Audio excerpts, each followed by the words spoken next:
Hi, it's Golf 1 Zulu Hotel Delta, and this is my step IR assembly video. So here are the three boxes arriving, with one with the elements in it, and the other two with the rest of it.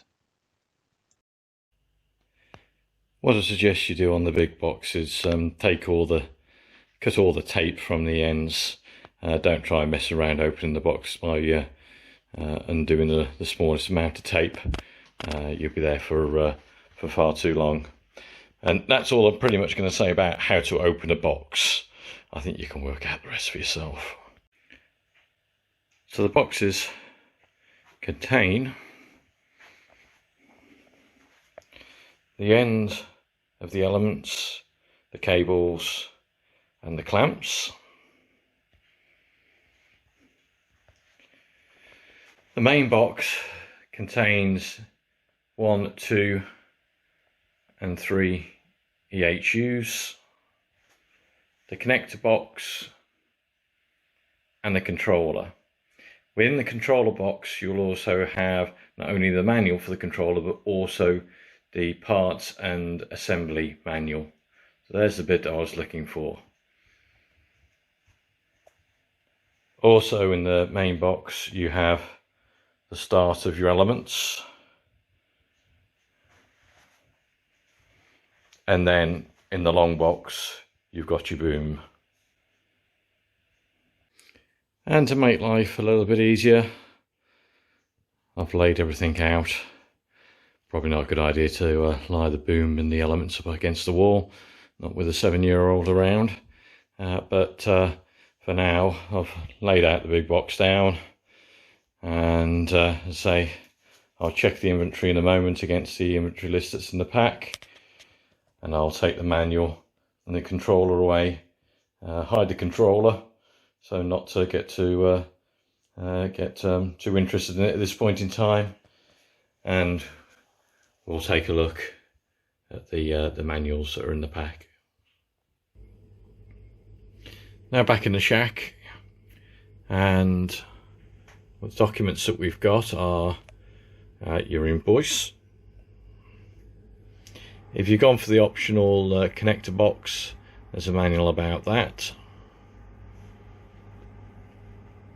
There's the assembly manual, and happens to be a supplement as well to that manual about the connections of the elements. And there's the manual about the Optimize IR, the controller unit. So for the moment I think we'll take the assembly manual away and just have a nice quiet read of that and see how we get on.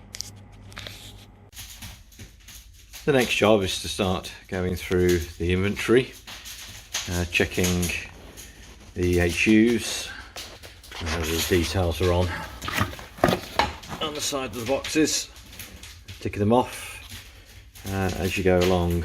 One thing I haven't found yet is the power supply for the controller, but I suspect it's I've put it away with the controller itself. I'll check later on. I'm just going to go through the inventory now and make sure I've got everything.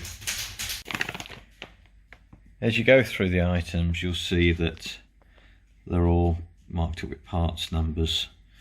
One thing I can't find at the moment is the control cable kit, but you'll see that, for example, the small parts kit, it is actually marked up with it. So I'm not going to open that yet until I've ticked everything off, because that saves a bit of time, the fact that it's saying that everything's in the kit, and we certainly hope so.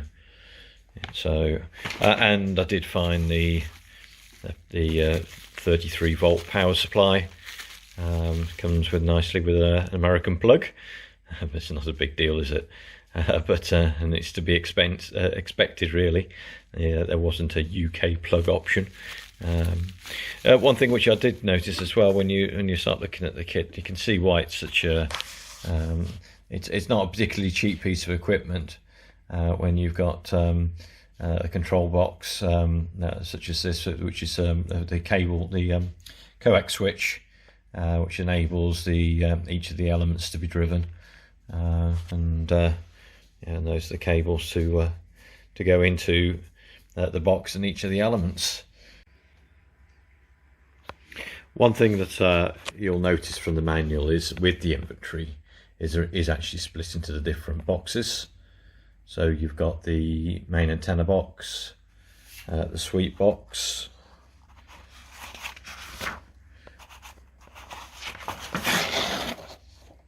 the boom box, and then you got the hardware kit, the saddle kit,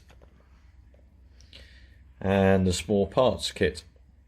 So it might be worth you just opening them up one at a time and just going through them, rather than opening all the boxes up straight away and working out what where everything is. So, but a couple of things. So I mentioned that I wasn't sure where the control cable kit was, and still not sure where it is. But when you actually look in the boxes with the EHUs, of course, it's not only EHUs that are in there. You've also, for example, got these boots, the rubber boots for the elements, and within each of them you've got other things such as the pinouts, the connectors here, and as you go through each of the boxes, as I say, you'll find other wires, etc. Some of them are marked up, some of them aren't, but I'm sure you can work it out for yourself. Once you've gone through the box inventory, you'll see that there's a further breakdown of the individual bags. You'll see that actually there's no space there to tick them off well. There's no column in there for ticking them off, so I suspect that they're actually saying, well, this is what should be in them. And to be honest, I don't really want to go through the hardware kit, for example, and start counting all the screws. So I've now laid out the saddle kit, the hardware kit, and the small parts kit. In the small parts kit, you've got the PVC tape, you've got the silicone wrap, which is the blue tape. You've got grip tape, which I believe is what's the black stuff that's in that packet there. You've got the grinding stone, which is in that packet. You've got the anti-seize stick. You've got the 12 heat shrinks. You've got the coax switch bracket, which is underneath there. You've got the 6 boots, and you got a packet of 12 hose clamps. In the hardware kit, we're not going to go through everything that's in there. There's quite a few different items and quite a number of quantities, and some of them have got spares in them, so I suspect they're all there. And then we've got the saddle kit, and within the saddle kit we've got the aluminium saddles. There are 24 which are 1 3/4 inch, and we've got 4 which are 2 inch. We then have the DB11 return brackets. Should I have 6 of those? And we've got some grub screws. One thing which I did struggle to find at first, because it isn't actually labelled up, is the control cable kit, which has 14 inches of conductor cable, 4-core conductor cable, 8-inch of the 6-core conductor cable, and 24 inches of coaxial. And that is this bag, which is just marked up as 1424 coaxial. So all 3 items are within that bag. So I've just started going to the manual and going into the first steps, which is taking one of the EHUs and start wiring it up. And sadly I've come across this. So it seems that in transit maybe this has been damaged. The spindles are loose, and the tape is unreeled. I've actually tried to reel it back in, but can't then put the spindle back into place. I also noticed the copper cable was kinked just on the one feeder. So sadly, I've just contacted, sent an email to Sept asking them for some assistance with it. I've checked the other two, and when you look at the other two, they are firmly in place and there's no kinks. Yeah, it's all looking quite good on that one, and I've checked the other one as well, and that one looks fine as well. So the first stage is to start putting the wires into the ECUs. There's two sets of wire, the grey and the black. The grey being the 6 core, the black being 4 core. You use the grey on the EHUs that have got the normal passive relays in, and you use the black ones for the ones that don't. Coming back to the EHU that was damaged, and it is just sort of completely loose and it's broken at the bottom, and it shouldn't be. I contacted Sept to send them an email, and within a few hours they came back to me and said yes, it would be a problem, and they were just going to claim for the damage through FedEx, and they'll send me another one. So I don't need to send this one back. All I need to do is wait for the other one to come along. So what I'll do is I'll carry on building anyway, and hope that it only be a couple of weeks for the part to turn up. Even though at the time of recording this, we're in the COVID lockdown in the UK, and I know they're locked down to a certain extent in the US as well, but they still seem to be responding reasonably quickly at the moment. Here is what a good one looks like. No kinks in the cable, all sitting nicely, not coming out. A little bit of play in there, which I'm not surprised at, but yeah, otherwise it's fine. So the next stage in the manual, or rather the first stage after checking the inventory, is going to start putting the cables into the EHUs. Which I'm going to do anyway, even though I've not got the other one yet. So you strip away the cable, the PVC around the cable, and then you need to put some tape over the shielding, and then take a 1/4 of an inch off the cables, off the individual cores, and then they will go nicely into here.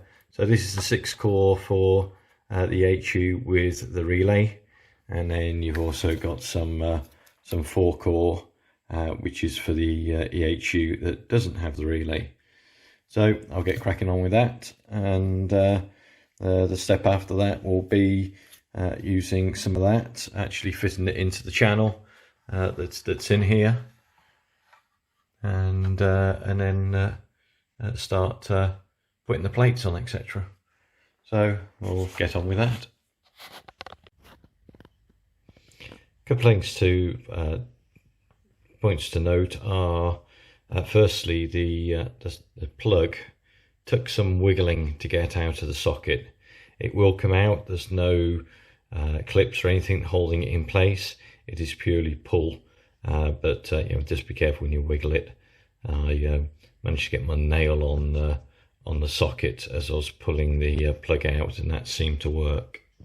On the sockets, you'll see that the colours are marked out, so black, red, green, white, blue and brown.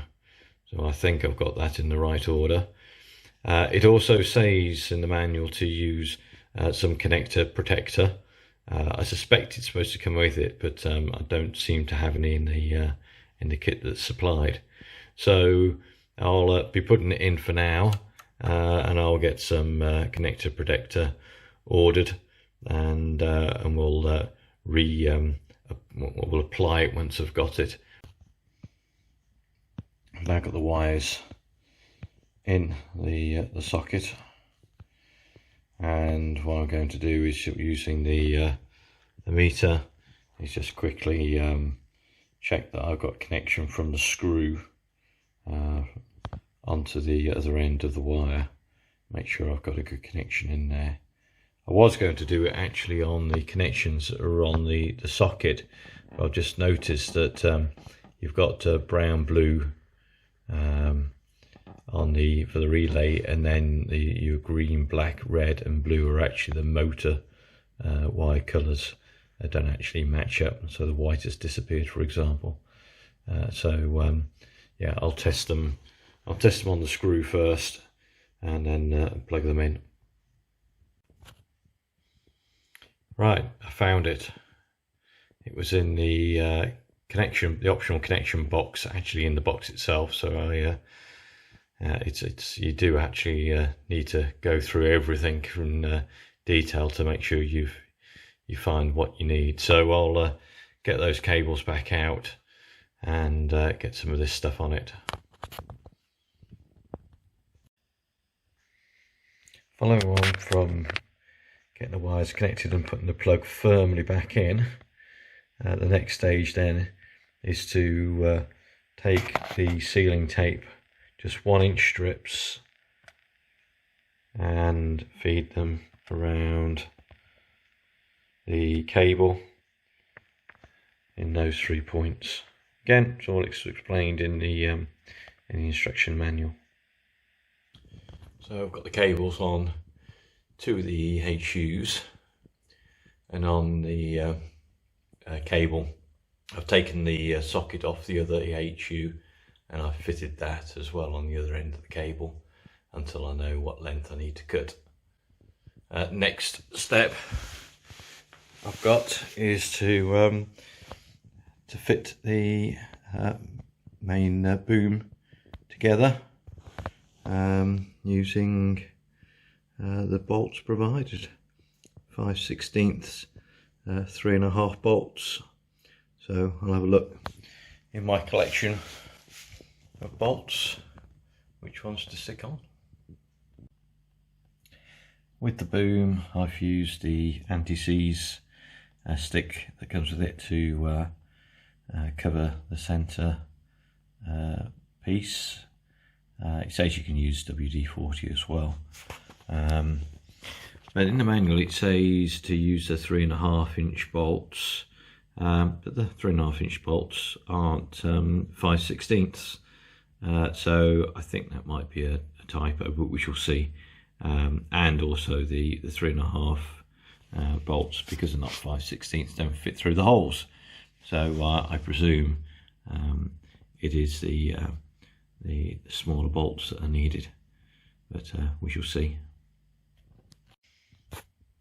So there's the boom done, with the centre splice tube inside, and the 5/16 bolts through with 4 washers, and then the locking nuts. One thing I found was not only were the bolts not the right ones that were in the manual, which wasn't a problem, but the nuts weren't in the right packet either. It doesn't matter, it's just little things that catch you out, but it was soon fixed. Now I've got the centre mounting bracket in place. The one bracket will go into the join between the 2 poles, and then the other bracket goes on the 72-inch, the longer part of the mast, and then you put the brackets on for your mast. I've had to undo a couple of times because I forgot to put the anti-seize on, but it's on now and we're ready to go. So the next stage is to get the backing plate onto the HUs and then put them in position on the boom. All the instructions again are pretty good with the positioning of the boom on there. So I'm going to get each one of these together and then attach them to the boom appropriately. And the first one's done. Just make sure you take these little black grommets out of the holes, because it makes life a lot more difficult if you try and put the screws in when they're still in there. And also I haven't over tightened the screws because I'm a bit concerned that to break the plastic of the surround. So they're tight enough, not excessively. So on to the next two. I've now got two of the HUs on and the main plates, attachment plates, and it's looking okay so far. They're loosely tightened, as I know I need to adjust them to make sure that they're level and make sure that they're in the right position, but I just wanted to get them on first. I'll not putting the other HU on yet because it's the broken one. I'll wait until that one comes through in the post, which hopefully won't take too long. Next step, I'm going to put the other brackets on to hold the rest of the boom that isn't connected to the HU. So, believe it or not, I've had a bit of a tidy up. Yeah, this is my tidy, and this is how far I've got now. So I've put on the supporting brackets for the elements, and there's one of the HUs in place, all measured up.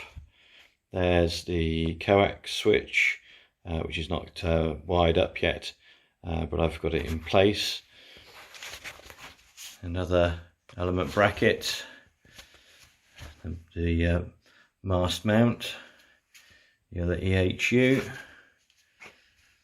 the third element bracket, and then the other EHU bracket for the moment. I've put it on even though I'm probably going to have to take it off again to when I get the other EHU, but it's pretty much all there now. So yeah, I've all measured it up. So as I say, the coax box, you probably not a good idea to put it on straight away until you've got the wiring sorted, but I just wanted to make sure I got all the hardware and all the nuts and bolts that I needed. And still got the cables there, and then we've got the elements still here ready to put on. What I've got left over here are the heat shrink and the connectors for the elements, and we've got some spares still as well, and the heat shrink gun ready for when I get onto that bit. Before I do, I've got the electrics to do.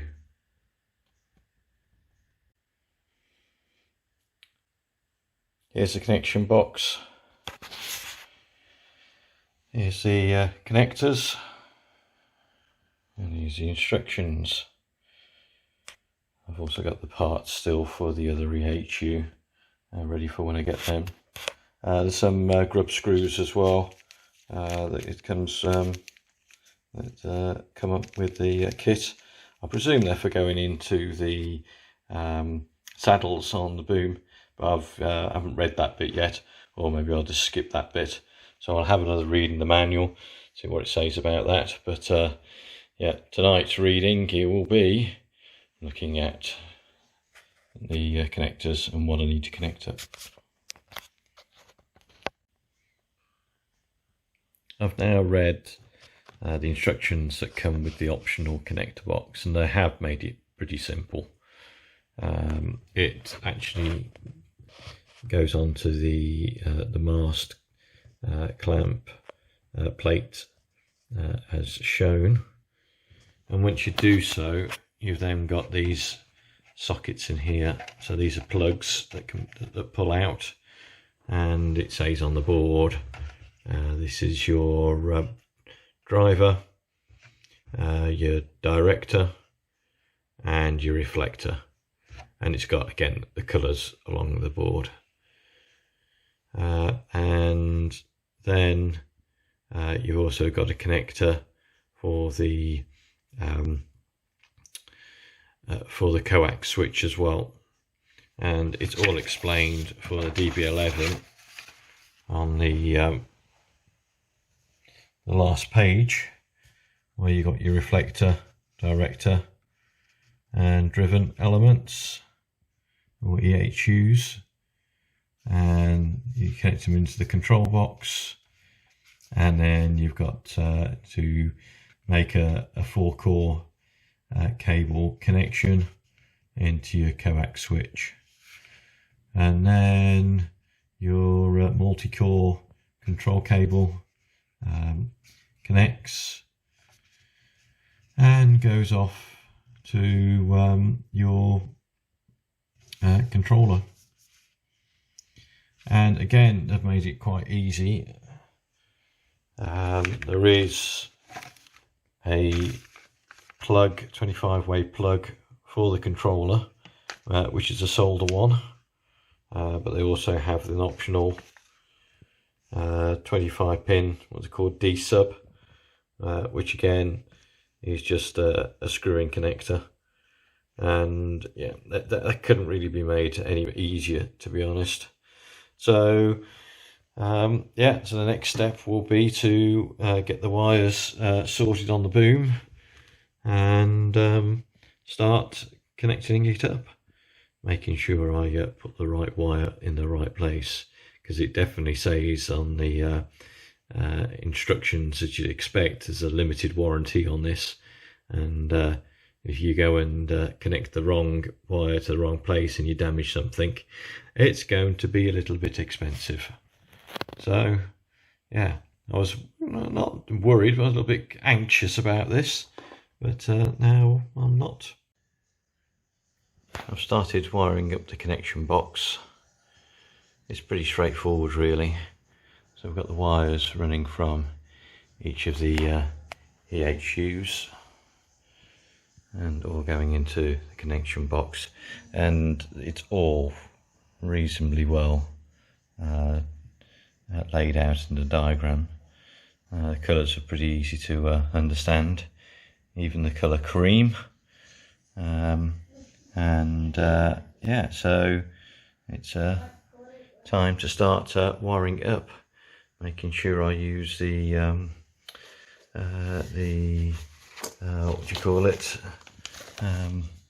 the dielectric connection protector. So let's get on and do it. Connection box is fitted now with cables going in with a bit of shrink wrap. I haven't shrink wrapped the main connector just yet.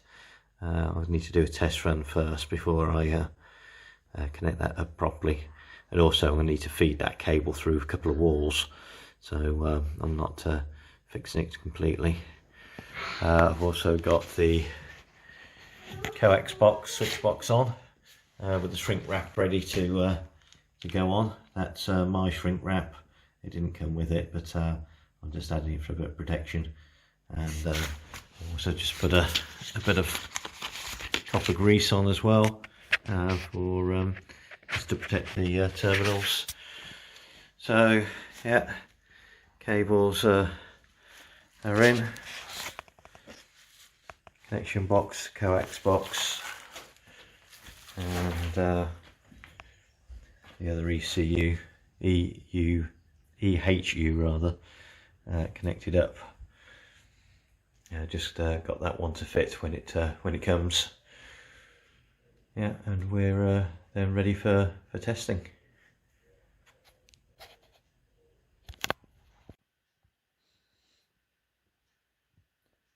I've now tested the EHUs. I'll get that right at some point. I've got all three now on there with the coax switch, the connector box, and I've taped up the wires. And as I say, I've done the test procedure as well that's in the manual, and checked all the screws. Some of the screws on the EHUs were a little bit loose.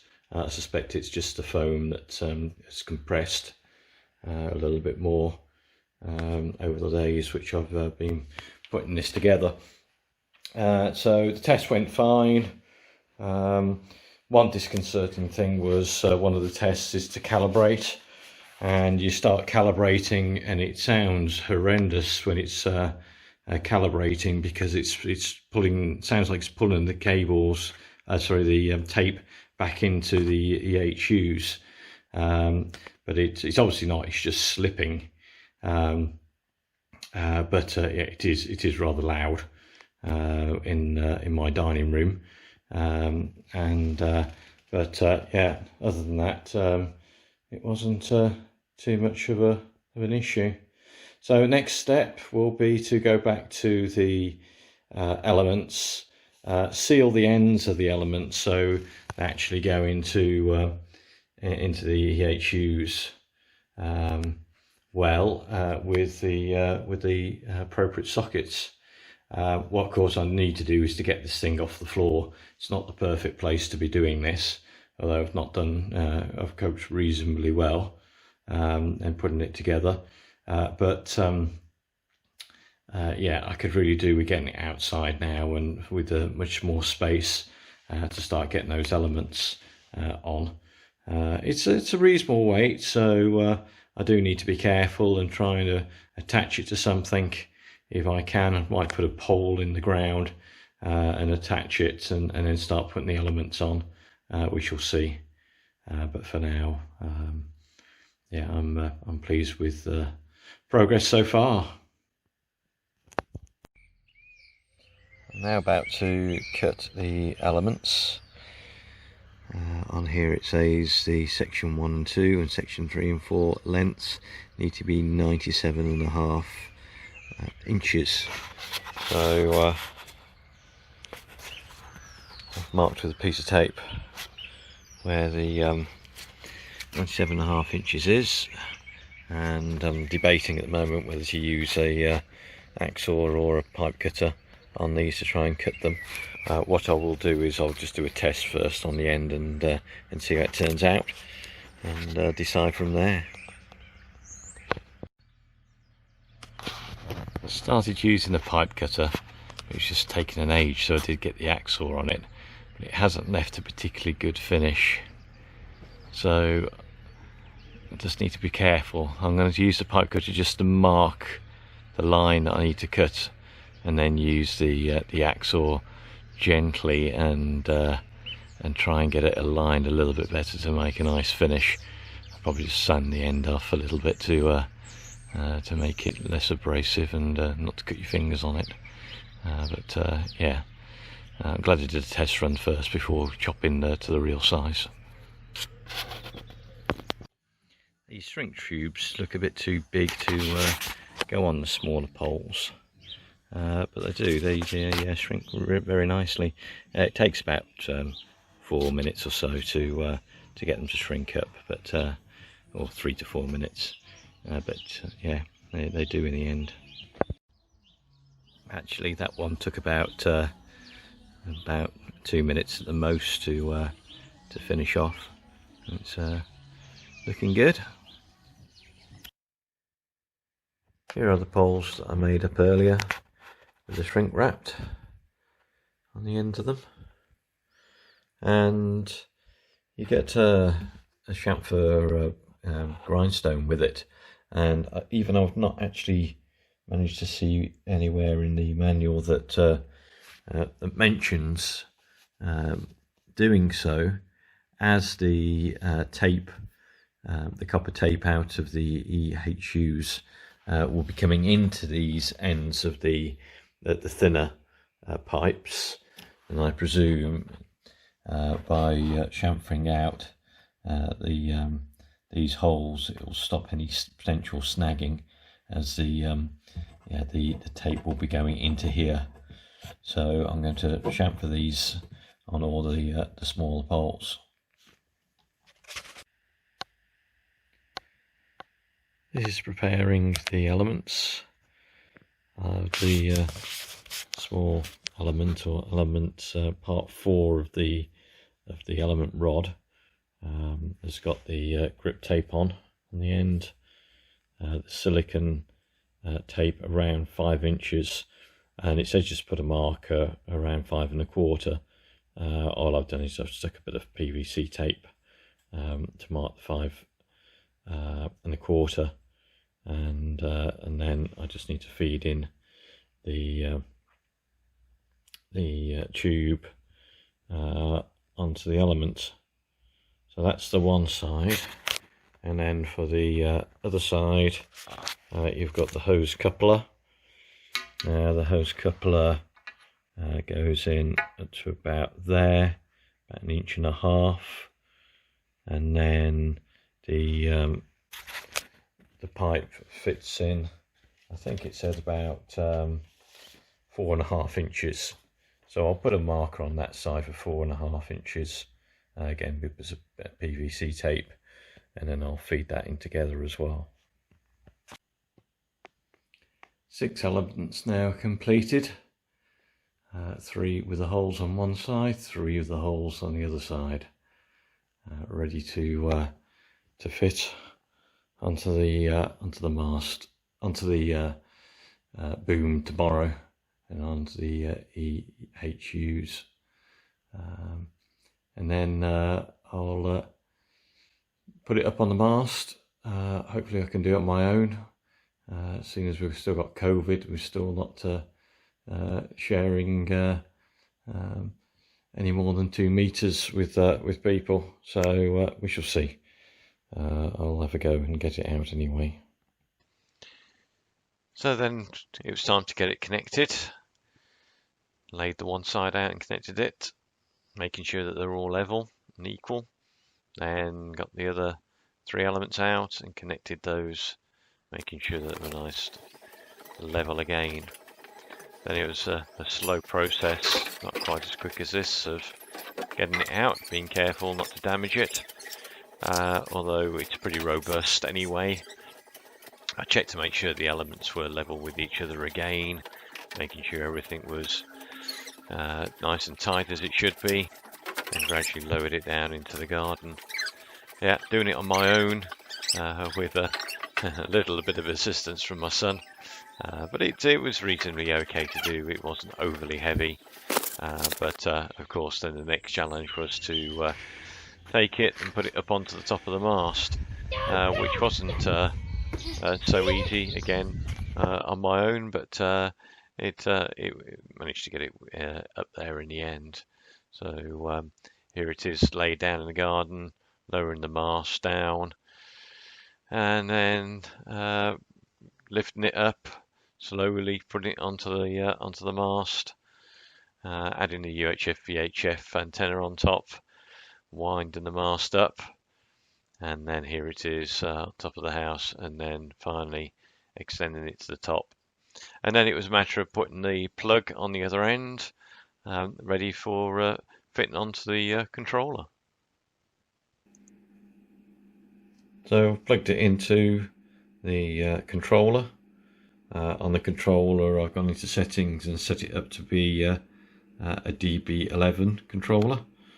I'm not going to go through the operation of this. It's pretty easy actually to operate, but there are other videos on YouTube that cover it anyway. So I'm sure not everybody's going to watch the whole of the 40-minute video, but I hope parts of it have been useful for people. If you liked it, then please like it. If you didn't like it, then by all means say you didn't, but please leave a comment. I'm always grateful for criticism, and always willing to improve the videos as I go along. And yeah, by all means subscribe if you want to keep following me. 7-3 for now.